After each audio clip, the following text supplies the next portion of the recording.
Joshua chapter 9. The kings west of the Jordan River heard about Joshua's victories, and so they got together and decided to attack Joshua and Israel. These kings were from the hill country and from the foothills to the west, as well as from the Mediterranean seacoast as far north as the Lebanon mountains. Some of them were Hittites, others were Amorites or Canaanites, and still others were Perizzites, Hivites, or Jebusites. The people of Gibeon had also heard what Joshua had done to Jericho and Ai. So they decided that some of their men should pretend to be messengers to Israel from a faraway country. The men put worn-out bags on their donkeys and found some old wineskins that had cracked and had been sewn back together. Their sandals were old and patched, and their clothes were worn out. They even took along some dry and crumbly bread. Then they went to the Israelite camp at Gilgal, where they said to Joshua and the men of Israel, "We have come from a country that is far from here. Please make a peace treaty with us." The Israelites replied, "But maybe you really live near us. We can't make a peace treaty with you if you live nearby." The Gibeonites said, "If you make a peace treaty with us, we will be your servants." "Who are you?" Joshua asked. "Where do you come from?" They answered, "We are your servants, and we live far from here. We came because the Lord your God is so famous. We heard what the Lord did in Egypt, and what he did to those two Amorite kings on the other side of the Jordan, King Og of Bashan, who lived in Ashtaroth, and King Sihon of Heshbon.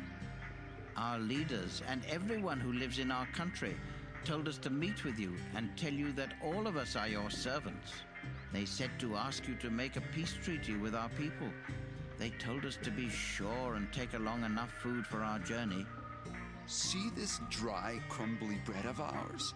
It was hot out of the oven when we packed the food on the day we left our homes. These cracked wineskins were new when we filled them, and our clothes and sandals are worn out because we have traveled so far. The Israelites tried some of the food, but they did not ask the Lord if he wanted them to make a treaty. So Joshua made a peace treaty with the messengers and promised that Israel would not kill their people. Israel's leaders swore that Israel would keep this promise. A couple of days later, the Israelites found out that these people actually lived in the nearby towns of Gibeon, Kephirah, Beeroth, and Kiriath-Jearim. So the Israelites left the place where they had camped and arrived at the four towns 2 days later. But they did not attack the towns because the Israelite leaders had sworn in the name of the Lord that they would let these people live. The Israelites complained about their leaders' decision not to attack, but the leaders reminded them, "We promised these people in the name of the Lord God of Israel that we would let them live, so we must not harm them. If we break our promise, God will punish us. We'll let them live, but we'll make them cut wood and carry water for our people." Joshua told some of his soldiers, "I want to meet with the Gibeonite leaders. Bring them here." When the Gibeonites came, Joshua said, "You live close to us. Why did you lie by claiming you live far away? Now you are under a curse, and your people will have to send workers to cut wood and carry water for the place of worship." The Gibeonites answered, "The Lord your God told his servant Moses that you were to kill everyone who lives here and take their land for yourselves. We were afraid you would kill us, and so we tricked you into making a peace treaty. But we agreed to be your servants, and you are strong enough to do anything to us that you want. We just ask you to do what seems right." Joshua did not let the Israelites kill the Gibeonites, but he did tell the Gibeonites that they would have to be servants of the nation of Israel. They would have to cut firewood and bring it for the priests to use for burning sacrifices on the Lord's altar, wherever the Lord decided the altar would be.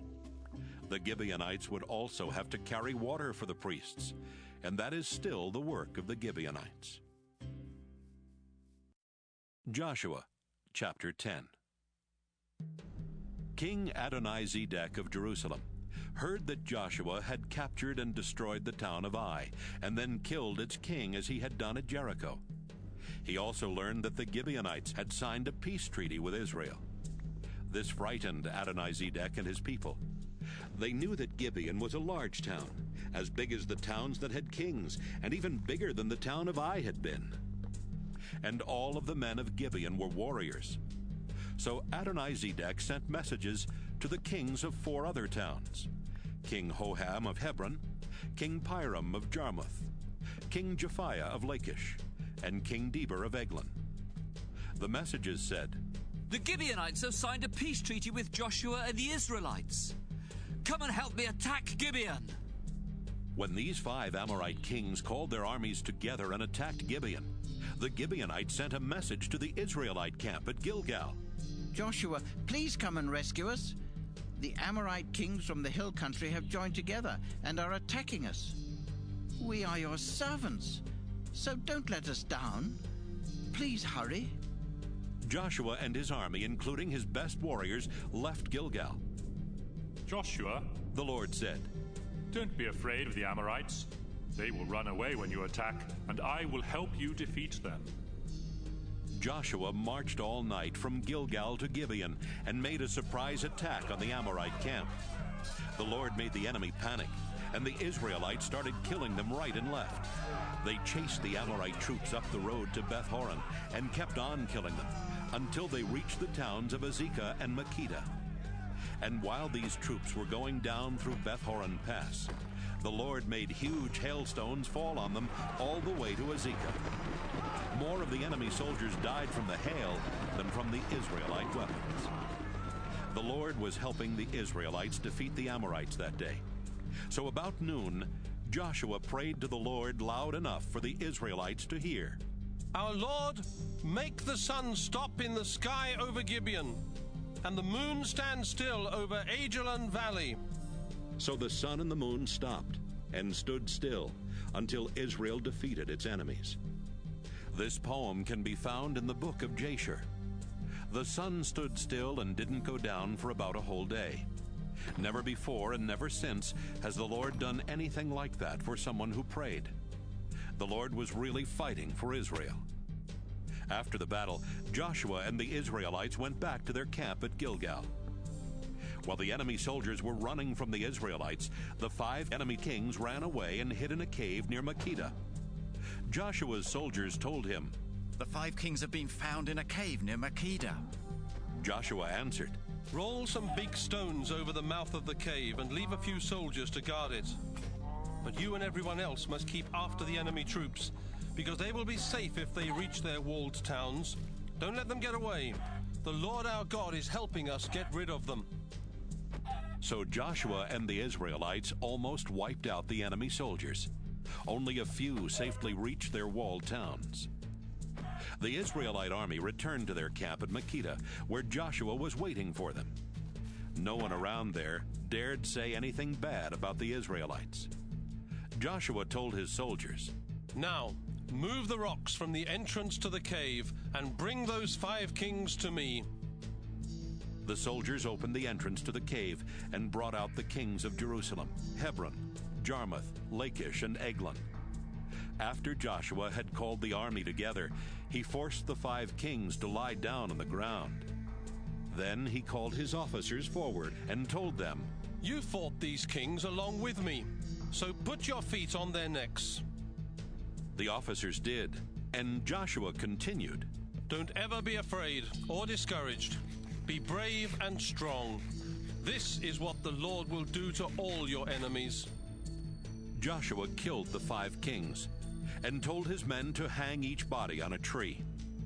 Then at sunset, he told some of his troops, "Take the bodies down and throw them into the cave where the kings were found. Cover the entrance to the cave with big rocks." Joshua's troops obeyed his orders, and those rocks are still there. Later that day, Joshua captured Makkedah and killed its king and everyone else in the town, just as he had done at Jericho. Joshua and his army left Makkedah and attacked the town of Libnah. The Lord let them capture the town and its king, and they killed the king and everyone else, just as they had done at Jericho. Joshua then led his army to Lachish, and they set up camp around the town. They attacked, and the next day the Lord let them capture the town. They killed everyone, as they had done at Libnah. King Horam of Gezer arrived to help Lachish, but Joshua and his troops attacked and destroyed him and his army. From Lachish, Joshua took his troops to Eglon, where they set up camp surrounding the town. They attacked, captured it that same day, then killed everyone as they had done at Lachish. Joshua and his army left Eglon and attacked Hebron. They captured the town and the nearby villages, then killed everyone, including the king. They destroyed Hebron in the same way they had destroyed Eglon. Joshua and the Israelite army turned and attacked Debir. They captured the town and its nearby villages. Then they destroyed Debir and killed its king, together with everyone else, just as they had done with Hebron and Libnah. Joshua captured towns everywhere in the land, in the central hill country and the foothills to the west, in the southern desert and the region that slopes down toward the Dead Sea. Whenever he captured a town, he would kill the king and everyone else as the Lord God of Israel had commanded. Joshua wiped out towns from Kadesh Barnea to Gaza, everywhere in the region of Goshen, and as far north as Gibeon. The Lord fought on Israel's side, so Joshua and the Israelite army were able to capture these kings and take their land. They fought one battle after another. Then they went back to their camp at Gilgal after capturing all that land. Joshua, chapter 11. King Jabin of Hazor heard about Joshua's victories. So he sent messages to many nearby kings and asked them to join him in fighting Israel. He sent these messages to King Jobab of Madon, the kings of Shimron and Akshaph, the kings in the northern hill country and in the Jordan River valley south of Lake Galilee, and the kings in the foothills and in the Naphath Dor to the west. He sent messages to the Canaanite kings in the east and the west, to the Amorite, Hittite, Perizzite, and Jebusite kings in the hill country, and to the Hivite kings in the region of Mizpah, near the foot of Mount Hermon. The kings and their armies went to Merom Pond, where they set up camp and got ready to fight Israel. It seemed as though there were more soldiers and horses and chariots than there are grains of sand on the beach. The Lord told Joshua, "Don't let them frighten you. I'll help you defeat them, and by this time tomorrow they will be dead. When you attack, the first thing you have to do is to cripple their horses. Then, after the battle is over, burn their chariots." Joshua and his army made a surprise attack against the enemy camp at Merom Pond and crippled the enemy's horses. Joshua followed the Lord's instructions, and the Lord helped Israel defeat the enemy. The Israelite army even chased enemy soldiers as far as Misrephoth-Maim to the northwest, the city of Sidon to the north, and Mizpah Valley to the northeast. None of the enemy soldiers escaped alive. The Israelites came back after the battle and burned the enemy's chariots. Up to this time, the king of Hazor had controlled the kingdoms that had joined together to attack Israel. So Joshua led his army back and captured Hazor. They killed its king and everyone else. Then they set the town on fire. Joshua captured all the towns where the enemy kings had ruled. These towns were built on small hills, and Joshua did not set fire to any of these towns except Hazor. The Israelites kept the animals and everything of value from these towns, but they killed everyone who lived in them, including their kings. That's what the Lord had told his servant Moses to do. That's what Moses had told Joshua to do, and that's exactly what Joshua did. Joshua and his army took control of the northern and southern hill country, the foothills to the west, the southern desert, the whole region of Goshen, and the Jordan River Valley.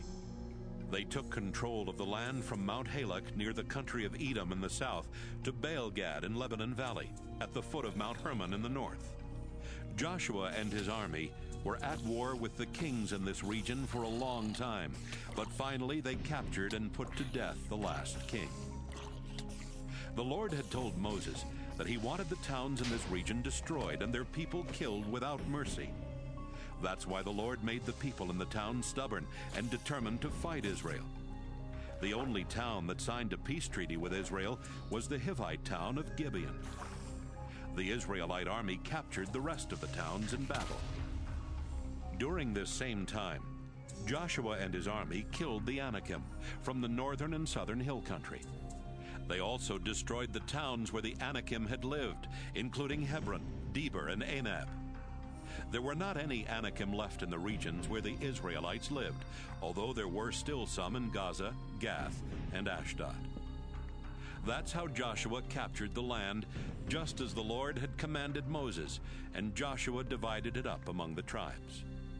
Finally, there was peace in the land. Joshua, chapter 12. Before Moses died, he and the people of Israel had defeated 2 kings east of the Jordan River. These kings had ruled the region from the Arnon River Gorge in the south to Mount Hermon in the north, including the eastern side of the Jordan River Valley. The first king that Moses and the Israelites defeated was an Amorite, King Sihon of Heshbon. The southern border of his kingdom ran down the middle of the Arnon River Gorge, taking in the town of Aroer on the northern edge of the gorge. The Jabbok River separated Sihon's kingdom from the Ammonites on the east. Then the Jabbok turned west and became his northern border, so his kingdom included the southern half of the region of Gilead. Sihon also controlled the eastern side of the Jordan River Valley, from Lake Galilee south to Beth Jeshimoth and the Dead Sea. In addition to these regions, he ruled the town called Slopes of Mount Pisgah, and the land south of there at the foot of the hill. Next, Moses and the Israelites defeated King Og of Bashan, who lived in the town of Ashtaroth part of each year and in Edrei the rest of the year.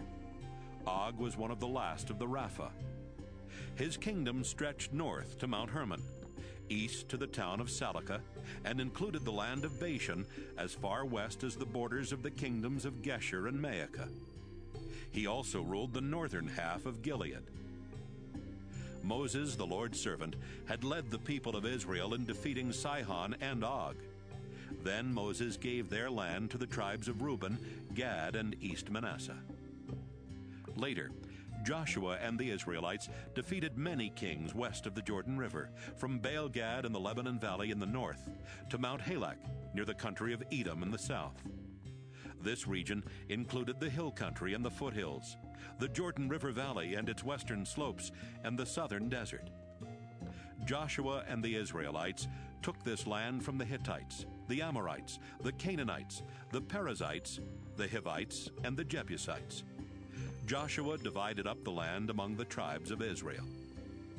The Israelites defeated the kings of the following towns west of the Jordan River: Jericho, Ai near Bethel, Jerusalem, Hebron, Jarmuth, Lachish, Eglon, Gezer, Debir, Geder, Hormah, Arad, Libnah, Adullam, Makkedah, Bethel, Tappuah, Hepher, Aphek, Lasharon, Madon, Hazor, Shimron-Meron, Akshaph, Taanach, Megiddo, Kedesh, Jokneam on Mount Carmel, Dor and Naphath Dor, Goyim in Galilee, and Tirzah. There were 31 of these kings in all. Joshua, chapter 13.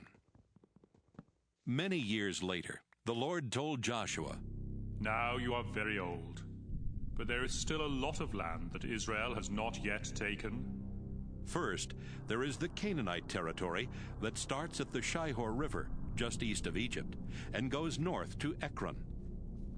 The southern part of this region belongs to the Avites and the Geshurites, and the land around Gaza, Ashdod, Ashkelon, Gath, and Ekron belongs to the 5 Philistine rulers.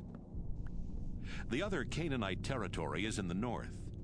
Its northern border starts at the town of Arah, which belongs to the Sidonians. From there it goes to Aphek, then along the Amorite border to Hamath Pass. The eastern border starts at Hamath Pass and goes south to Baal-Gad at the foot of Mount Hermon, and its southern boundary runs west from there to Misrephoth-Maim. This northern region includes the Lebanon mountains and the land that belongs to the Gebalites and the Sidonians, who live in the hill country from the Lebanon mountains to Misrephoth-Maim.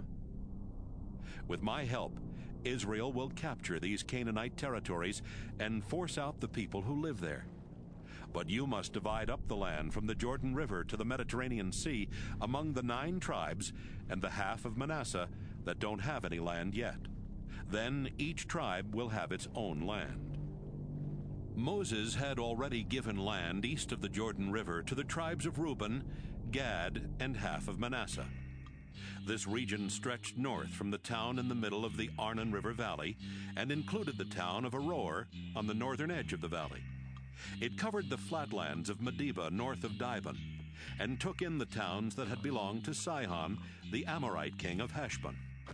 Some of these towns were as far east as the Ammonite border. Geshur and Maacah were part of this region, and so was the whole territory that King Og had ruled, that is, Gilead, Mount Hermon, and all of Bashan as far east as Salecah. Og had lived in Ashtaroth part of each year, and he had lived in Edrei the rest of the year. Og had been one of the last of the Rapha, but Moses had defeated Sihon and Og and their people, and had forced them to leave their land. However, the Israelites did not force the people of Geshur and Maacah to leave, and they still lived there among the Israelites. Moses did not give any land to the Levi tribe, because the Lord God of Israel had told them, "Instead of land, you will receive the sacrifices offered at my altar." Moses gave land to each of the clans in the Reuben tribe.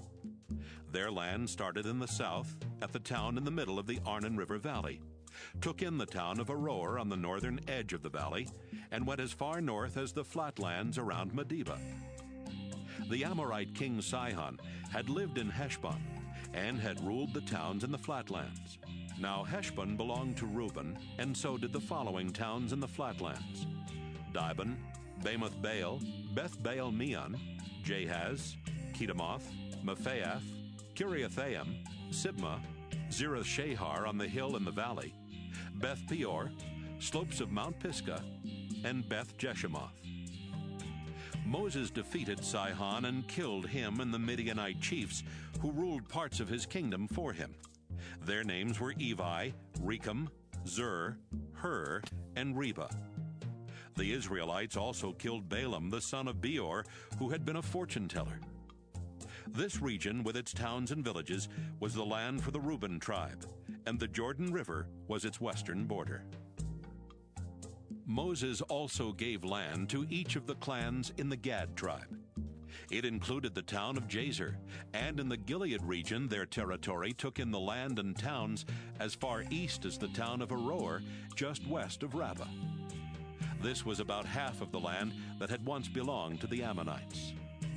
The land given to Gad stretched from Heshbon in the south to Ramoth Mizpah and Betonim in the north, and even further north to Mahanaim and Lidabur. Gad also received the eastern half of the Jordan River Valley, which had been ruled by King Sihon of Heshbon. This territory stretched as far north as Lake Galilee, and included the towns of Beth Haram, Beth Nimrah, Succoth, and Zaphon. These regions, with their towns and villages, were given to the Gad tribe. Moses gave land east of the Jordan River to half of the clans from the Manasseh tribe. Their land started at Mahanaim and took in the region that King Og of Bashan had ruled, including Ashtaroth and Edrei, the 2 towns where he had lived. The villages where the Jair clan settled were part of Manasseh's land, and so was the northern half of the region of Gilead. The clans of this half of Manasseh had 60 towns in all. The Manasseh tribe is sometimes called the Maker tribe, after Manasseh's son Maker. That was how Moses divided up the Moab plains to the east of Jericho on the other side of the Jordan River, so these 2.5 tribes would have land of their own. But Moses did not give any land to the Levi tribe, because the Lord had promised that he would always provide for them. Joshua, chapter 14. 9.5 tribes still did not have any land, although 2.5 tribes had already received land east of the Jordan River. Moses had divided that land among them, and he had also said that the Levi tribe would not receive a large region like the other tribes. Instead, the people of Levi would receive towns and the nearby pastures for their sheep, goats, and cattle. And since the descendants of Joseph had become the 2 tribes of Ephraim and Manasseh, there were still 9.5 tribes that needed land. The Lord had told Moses that he would show those tribes how to divide up the land of Canaan. When the priest Eleazar, Joshua, and the leaders of the families and tribes of Israel met to divide up the land of Canaan, the Lord showed them how to do it. One day, while the Israelites were still camped at Gilgal, Caleb, the son of Jephunneh, went to talk with Joshua. Caleb belonged to the Kenaz clan, and many other people from the Judah tribe went with Caleb. He told Joshua, "You know that back in Kadesh Barnea, the Lord talked to his prophet Moses about you and me. I was 40 years old at the time Moses sent me from Kadesh Barnea into Canaan as a spy. When I came back and told him about the land, everything I said was true. The other spies said things that made our people afraid, but I completely trusted the Lord God. The same day I came back, Moses told me, 'Since you were faithful to the Lord God, I promise that the places where you went as a spy will belong to you and your descendants forever.' Joshua, it was 45 years ago that the Lord told Moses to make that promise, and now I'm 85. Even though Israel has moved from place to place in the desert, the Lord has kept me alive all this time, as he said he would. I'm just as strong today as I was then, and I can still fight as well in battle. So I'm asking you for the hill country that the Lord promised me that day. You were there. You heard the other spies talk about that part of the hill country and the large walled towns where the Anakim live. But maybe the Lord will help me take their land, just as he promised." Joshua prayed that God would help Caleb. Then he gave Hebron to Caleb and his descendants. And Hebron still belongs to Caleb's descendants because he was faithful to the Lord God of Israel. Hebron used to be called Arba's town because Arba had been one of the greatest of the Anakim. There was peace in the land. Joshua, chapter 15. The clans of the Judah tribe were given land that went south along the border of Edom, and at its farthest point south, it even reached the Zin Desert. Judah's southern border started at the south end of the Dead Sea. As it went west from there, it ran south of Scorpion Pass to Zin, and then came up from the south to Kadesh Barnea. It continued past Hezron, up to Adar, turned toward Karka, and ran along to Asmon. After that, it followed the Egyptian Gorge and ended at the Mediterranean Sea. This was also Israel's southern border. Judah's eastern border ran the full length of the Dead Sea. The northern border started at the northern end of the Dead Sea. From there, it went west up to Beth Hogla, continued north of Beth Araba, and went up to the monument of Bohan, who belonged to the Reuben tribe. From there, it went to Trouble Valley and Deber, then turned north and went to Gilgal, which is on the north side of the valley, across from Adumim Pass. It continued on to En-Shemesh and Rogel, and up through Hinnom Valley on the land sloping south from Jerusalem. The city of Jerusalem itself belonged to the Jebusites. Next, the border went up to the top of the mountain on the west side of Hinnom Valley and at the north end of Rephaim Valley. At the top of the mountain it turned and went to Nephtoah Spring, and then to the ruins on Mount Ephron. From there it went to Baalah, which is now called Kiriath Jearim. From Baalah, the northern border curved west to Mount Seir, and then ran along the northern ridge of Mount Jearim, where Chesalon is located. Then it went down to Beth Shemesh and over to Timnah. It continued along to the hillside north of Ekron, curved around to Shikharon, and then went to Mount Baalah. After going to Jabneel, the border finally ended at the Mediterranean Sea, which was Judah's western border. The clans of Judah lived within these borders. Joshua gave Caleb some land among the people of Judah, as God had told him to do. Caleb's share was Hebron, which at that time was known as Arba's town, because Arba was the famous ancestor of the Anakim. Caleb attacked Hebron and forced the 3 Anakim clans of Sheshai, Ahiman, and Talmai to leave. Next, Caleb started a war with the town of Debir, which at that time was called Kiriath Sepher. He told his men, "The man who captures Kiriath Sepher can marry my daughter Aksa." Caleb's nephew Othniel captured Kiriath Sepher, and Caleb let him marry Aksa. Right after the wedding, Aksa started telling Othniel that he ought to ask her father for a field. She went to see her father, and while she was getting down from her donkey, Caleb asked her, "What's bothering you?" She answered, "I need your help. The land you gave me is in the southern desert, so I really need some spring-fed ponds for a water supply." Caleb gave her a couple of small ponds, named Higher Pond and Lower Pond. The following is a list of the towns in each region given to the Judah clans. The first region was located in the southern desert, along the border with Edom, and it had the following 29 towns with their surrounding villages: Kabzeel, Eder, Jager, Kaina, Dimona, Arada, Kedesh, Hazor of Ithnan, Ziph, Telam, Bealoth, Hazor Hadattah, Kiriath Hezron, which is also called Hazor, Amam, Shema, Moladah, Hazar Gaddah, Heshmon, Beth Pelet, Hazar Shual, Beersheba and its surrounding villages, Baalah, Ayim, Ezem, El Tolad, Kisel, Hormah, Ziklag, Madmannah, Sansannah, Lebaoth, Shilhim, and Enrimmon. The second region was located in the northern part of the lower foothills, and it had the following 14 towns with their surrounding villages: Eshtaol, Zorah, Ashna, Zanoah, En-Ganim, Tapua, Enam, Jarmuth, Adullam, Soko, Azekah, Shearim, Adathaim, Gedera, and Gederathaim.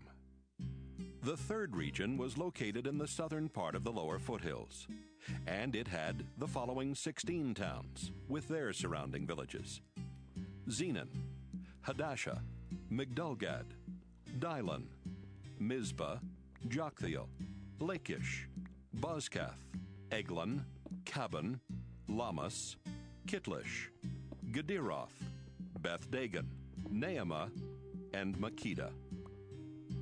The fourth region was located in the central part of the lower foothills, and it had the following 9 towns with their surrounding villages: Libnah, Ether, Ashan, Ifta, Ashna, Nezib, Keilah, Akzib, and Maresha.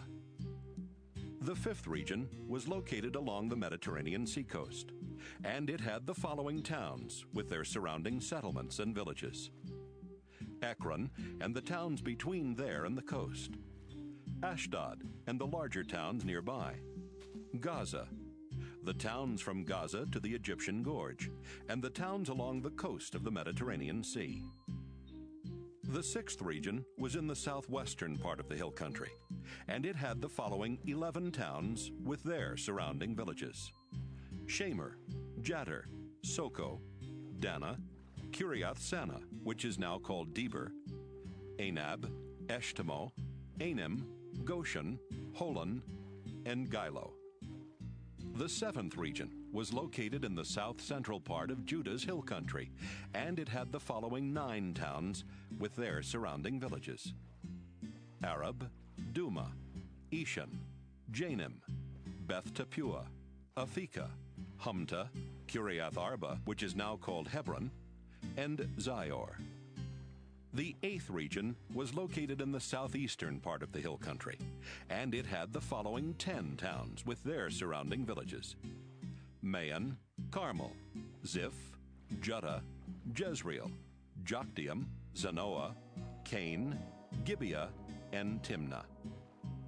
The ninth region was located in the central part of Judah's hill country, and it had the following 6 towns with their surrounding villages: Halhul, Beth-zur, Gedor, Maarath, Beth-anath, and Eltekon.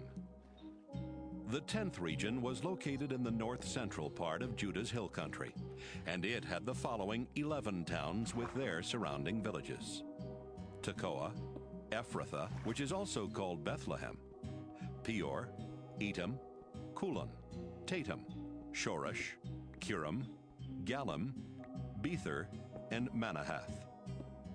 The 11th region was located in the northern part of Judah's hill country, and it had the following 2 towns with their surrounding villages: Rabbah and Kiriath Baal, which is also called Kiriath Jearim. The 12th region was located in the desert along the Dead Sea, and it had the following 6 towns with their surrounding villages: Beth Arabah, Middin, Sekeka, Nibshan, Salttown, and En-gedi. The Jebusites lived in Jerusalem, and the people of the Judah tribe could not capture the city and get rid of them. That's why Jebusites still live in Jerusalem along with the people of Judah. Joshua, chapter 16. Ephraim and Manasseh are the 2 tribes descended from Joseph, and the following is a description of the land they received. The southern border of their land started at the Jordan River, east of the spring at Jericho. From there it went west through the desert, up to the hill country around Bethel. From Bethel it went to Luz, and then to the border of the Arkites in Adaroth. It continued west down to the land that belonged to the Japhlet clan, then went on to lower Beth-horon, Gezer, and the Mediterranean Sea. The following is a description of the land that was divided among the clans of the Ephraim tribe. Their southern border started at Adaroth-adar, and went west to Upper Beth-horon and the Mediterranean Sea.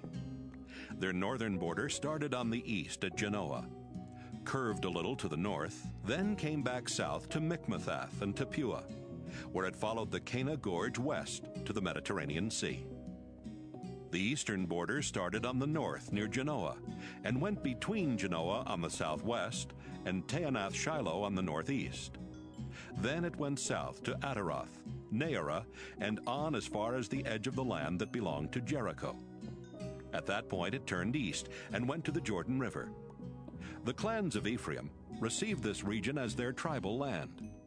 Ephraim also had some towns and villages that were inside Manasseh's tribal land. Ephraim could not force the Canaanites out of Gezer, so there are still some Canaanites who live there among the Israelites. But now these Canaanites have to work as slaves for the Israelites. Joshua, chapter 17. Manasseh was Joseph's oldest son, and Machir was Manasseh's oldest son. Machir had a son named Gilead, and some of his descendants had already received the regions of Gilead and Bashan because they were good warriors. The other clans of the Manasseh tribe descended from Gilead's sons Abiezer, Helek, Asriel, Shechem, Hepher, and Shemida. The following is a description of the land they received. Hepher's son, Zelophehad, did not have any sons, but he did have 5 daughters: Mela, Noah, Hoglah, Milcah, and Tirzah. One day the clans that were descendants of Zelophehad's 5 daughters went to the priest Eleazar, Joshua, and the leaders of Israel. The people of these clans said, "The Lord told Moses to give us land, just as he gave land to our relatives." Joshua followed the Lord's instructions and gave land to these 5 clans, as he had given land to the 5 clans that had descended from Hepher's brothers. So Manasseh's land west of the Jordan River was divided into 10 parts. The land of the Manasseh tribe went from its northern border with the Asher tribe south to Mikmethath, which is to the east of Shechem. The southern border started there, but curved even farther south to include the people who lived around Tappuah Spring.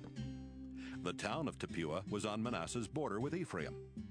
Although the land around Tappuah belonged to Manasseh, the town itself belonged to Ephraim. Then the border went west to the Cana Gorge and ran along the northern edge of the gorge to the Mediterranean Sea. The land south of the gorge belonged to Ephraim. And even though there were a few towns that belonged to Ephraim north of the gorge, the land north of the gorge belonged to Manasseh. The western border of Manasseh was the Mediterranean Sea, and the tribe shared a border with the Asher tribe on the northwest, and with the Issachar tribe on the northeast. Manasseh was supposed to have the following towns with their surrounding villages inside the borders of Issachar's and Asher's tribal lands: Beth-shean, Ibleam, Endor, Taanach, Megiddo, Endor, which is also called Naphath.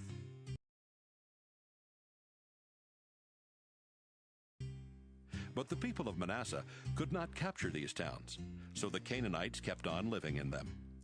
When the Israelites grew stronger, they made the Canaanites in these towns work as their slaves, though they never did force them to leave. One day the Joseph tribes came to Joshua and asked, "Why didn't you give us more land? The Lord has always been kind to us, and we have too many people for this small region." Joshua replied, If you have so many people that you don't have enough room in the hill country of Ephraim, then go into the forest that belonged to the Perizzites and the Rapha. Clear out the trees and make more room for yourselves there. "Even if we do that," they answered, "there still won't be enough land for us in the hill country, and we can't move down into Jezreel Valley because the Canaanites who live in Beth-shean and in other parts of the valley have iron chariots." Your tribes do have a lot of people, Joshua admitted. I'll give you more land. Your tribes are powerful, so you can have the rest of the hill country, but it's a forest, and you'll have to cut down the trees and clear the land. You can also have Jezreel Valley.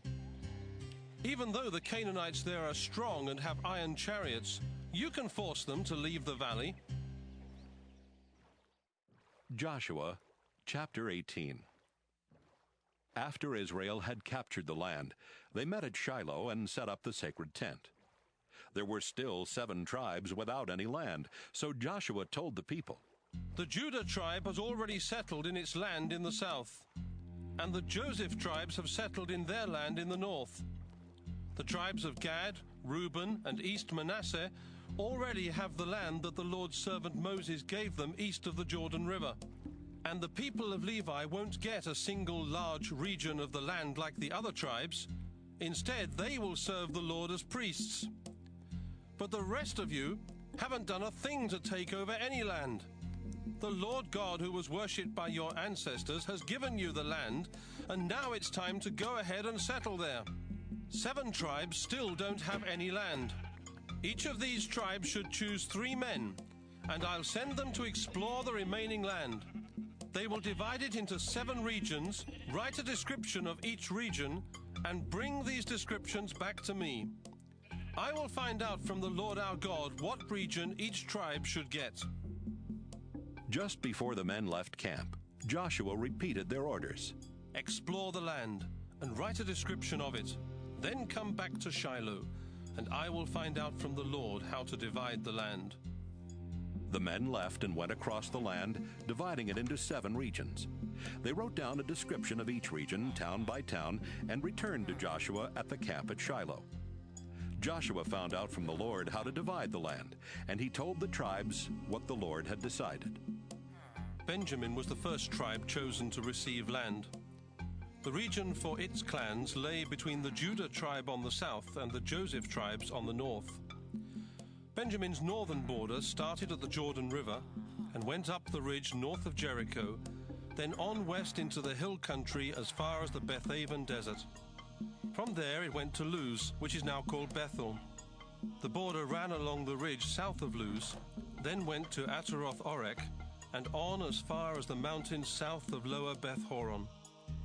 At that point it turned south and became the western border. It went as far south as Kiriath Baal, a town in Judah now called Kiriath Jearim.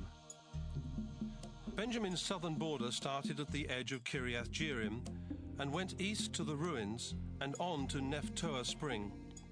From there it went to the bottom of the hill at the northern end of Rephaim Valley. The other side of this hill faces Hinnom Valley, which is on the land that slopes south from Jerusalem. The border went down through Hinnom Valley until it reached En-Rogel. At En-Rogel, The border curved north and went to En-Shemesh and on east to Gilaloth, which is across the valley from Adummim Pass. Then it went down to the monument of Bohan, who belonged to the Reuben tribe. The border ran along the hillside north of Beth Araba, then down into the Jordan River Valley. Inside the valley it went south as far as the northern hillside of Beth Hogla. The last section of the border went from there to the northern end of the Dead Sea, at the mouth of the Jordan River. The Jordan River itself was Benjamin's eastern border. These were the borders of Benjamin's tribal land, where the clans of Benjamin lived. One region of Benjamin's tribal land had 12 towns with their surrounding villages. Those towns were Jericho, Beth Hogla, Emek Keziz, Beth Araba, Zemaraim, Bethel, Avim, Perah, Ophrah, Kepher Ammoni, Ophni, and Geba.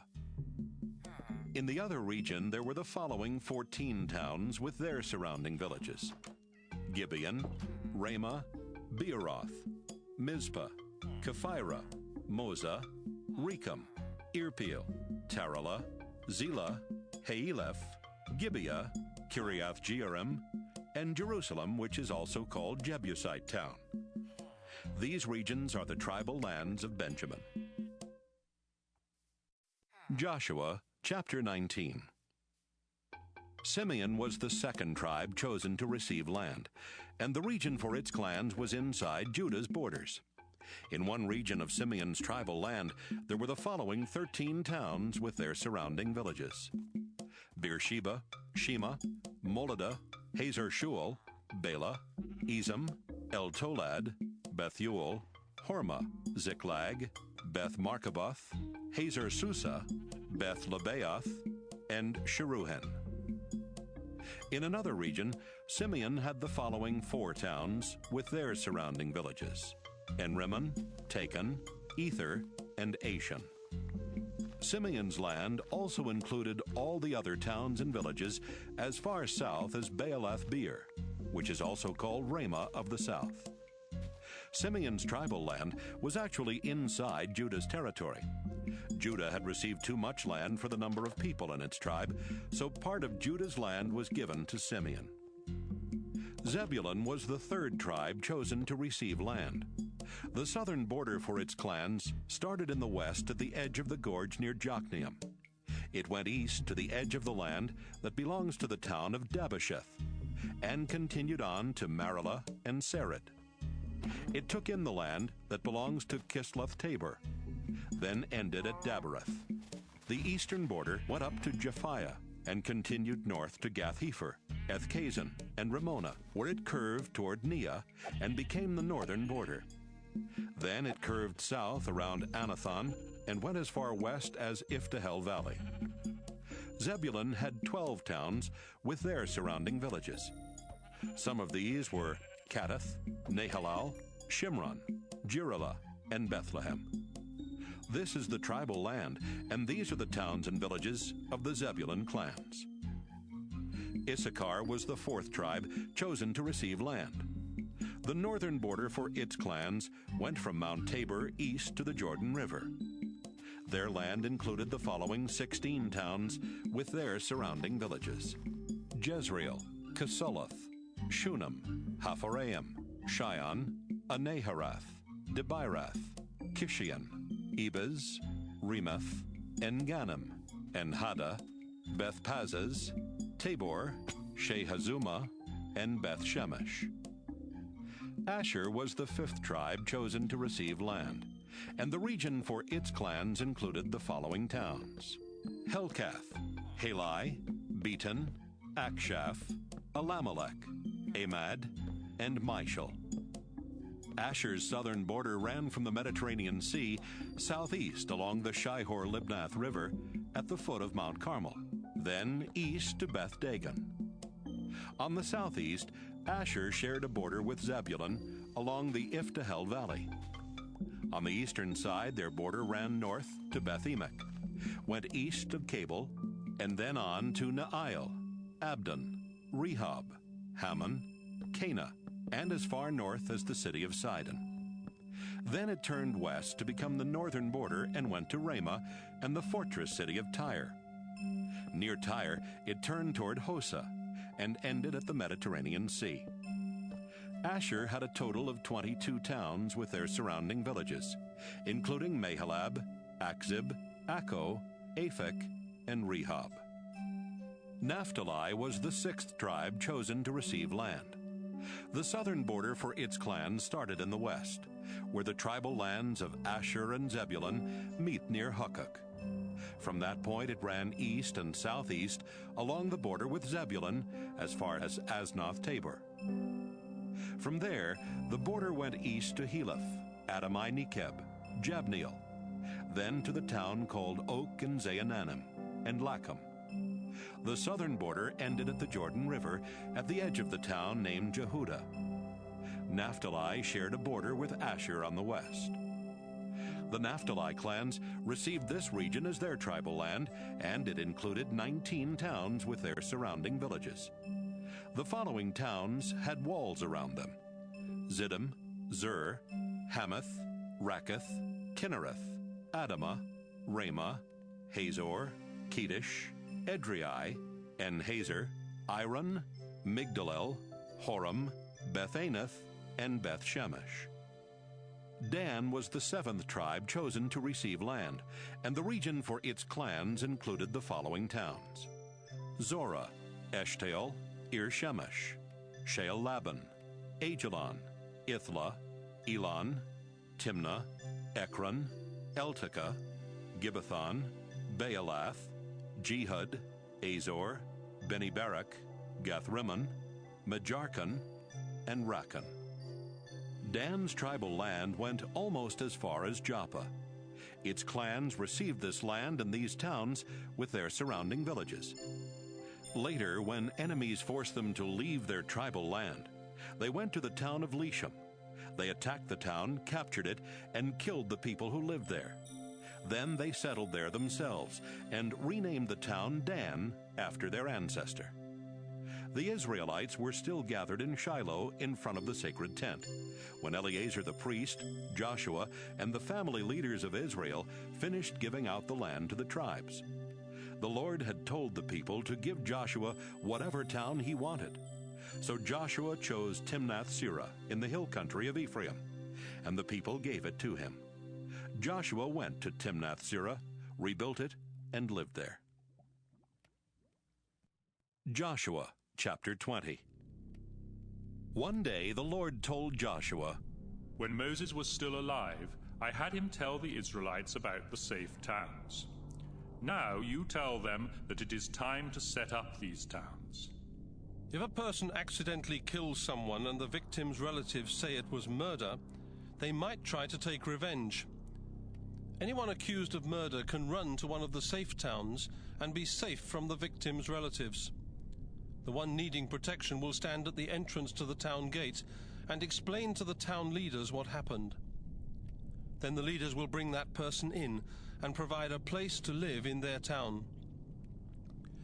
One of the victim's relatives might come to the town looking for revenge, but the town leaders must not simply hand over the person accused of murder. After all, the accused and the victim had been neighbors, not enemies. The citizens of that safe town must come together and hold a trial. They may decide that the victim was killed accidentally and that the accused is not guilty of murder. Everyone found not guilty must still live in the safe town until the high priest dies. Then they can go back to their own towns and their homes that they had to leave behind.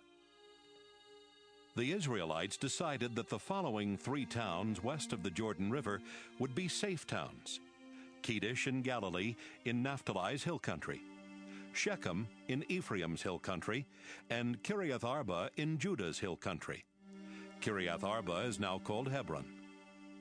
The Israelites had already decided on the following 3 towns east of the Jordan River: Bezer in the desert flatlands of Reuben, Ramoth in Gilead, which was a town that belonged to Gad, and Golan in Bashan, which belonged to Manasseh. These safe towns were set up so that if Israelites or even foreigners who lived in Israel accidentally killed someone, they could run to one of these towns. There they would be safe until a trial could be held, even if one of the victims' relatives came looking for revenge. Joshua, chapter 21. While the Israelites were still camped at Shiloh in the land of Canaan, the family leaders of the Levi tribe went to speak to the priest Eleazar, Joshua, and the family leaders of the other Israelite tribes. The leaders of Levi said, "The Lord told Moses that you have to give us towns and provide pastures for our animals." Since the Lord had said this, the leaders of the other Israelite tribes agreed to give some of the towns and pastures from their tribal lands to Levi. The leaders asked the Lord to show them in what order the clans of Levi would be given towns and which towns each clan would receive. The Kohath clans were first. The descendants of Aaron, Israel's first priest, were given 13 towns from the tribes of Judah, Simeon, and Benjamin. The other members of the Kohath clans received 10 towns from the tribes of Ephraim, Dan, and West Manasseh. The clans that were descendants of Gershon were given 13 towns from the tribes of Issachar, Asher, Naphtali, and East Manasseh. The clans that were descendants of Merari received 12 towns from the tribes of Reuben, Gad, and Zebulun. The Lord had told Moses that he would show the Israelites which towns and pastures to give to the clans of Levi, and he did. The descendants of Aaron from the Kohath clans of Levi were priests, and they were chosen to receive towns first. They were given 13 towns and the pasture land around them. 9 of these towns were from the tribes of Judah and Simeon, and 4 from Benjamin. Hebron, Libnah, Jattir, Eshtemoa, Holon, Deber, Ashan, Judah, and Beth-Shemesh were from Judah and Simeon. Hebron, located in the hill country of Judah, was earlier called Arba's town. It had been named after Arba, the ancestor of the Anakim. Hebron's pasture lands went along with the town, but its farmlands and the villages around it had been given to Caleb. Hebron was also one of the safe towns for people who had accidentally killed someone. Gibeon, Geba, Anathoth, and Almon were from Benjamin. The rest of the Kohath clans of the Levi tribe received 10 towns and the pasture land around them. 4 of these towns were from the tribe of Ephraim, 4 from Dan, and 2 from West Manasseh. Shechem, Gezer, Kibzaim, and Beth-horon were from Ephraim. Shechem was located in the hill country, and it was also one of the safe towns for people who had accidentally killed someone. Eltekeh, Gibbethon, Ajalon, and Gathrimmon were from Dan. Taanach and Jibleam were from West Manasseh. The clans of Levi that were descendants of Gershon received 13 towns and the pasture land around them. 2 of these towns were from the tribe of East Manasseh, 4 from Issachar, 4 from Asher, and 3 from Naphtali. Golan and Bashan and Beeshterah were from East Manasseh. Kishion, Daberath, Jarmuth, and En-gannim were from Issachar. Mishal, Abdon, Helkath, and Rehob were from Asher. Kedesh and Galilee, Hamath-dor, and Kartan were from Naphtali. Golan and Bashan and Kedesh and Galilee were also safe towns for people who had accidentally killed someone. The rest of the Levi clans were descendants of Merari, and they received 12 towns with the pasture land around them. 4 towns were from the tribe of Zebulun, 4 from Reuben, and 4 from Gad. Jokneam, Karta, Ramona, and Nahalal were from Zebulun. Bezer, Jaza, Kedemoth, and Mephaath were from Reuben. Bezer was located in the desert flatlands east of the Jordan River across from Jericho. Ramoth and Gilead, Mahanaim, Heshbon, and Jazer were from Gad. Bezer and Ramoth and Gilead were safe towns for people who had accidentally killed someone. The people of the Levi tribe had a total of 48 towns within Israel, and they had pastures around each one of their towns. The Lord gave the Israelites the land he had promised their ancestors, and they captured it and settled in it. There still were enemies around Israel, but the Lord kept his promise to let his people live in peace.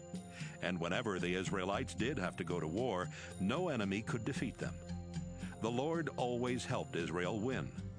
The Lord promised to do many good things for Israel, and he kept his promise every time. Joshua, chapter 22. Joshua had the men of the tribes of Reuben,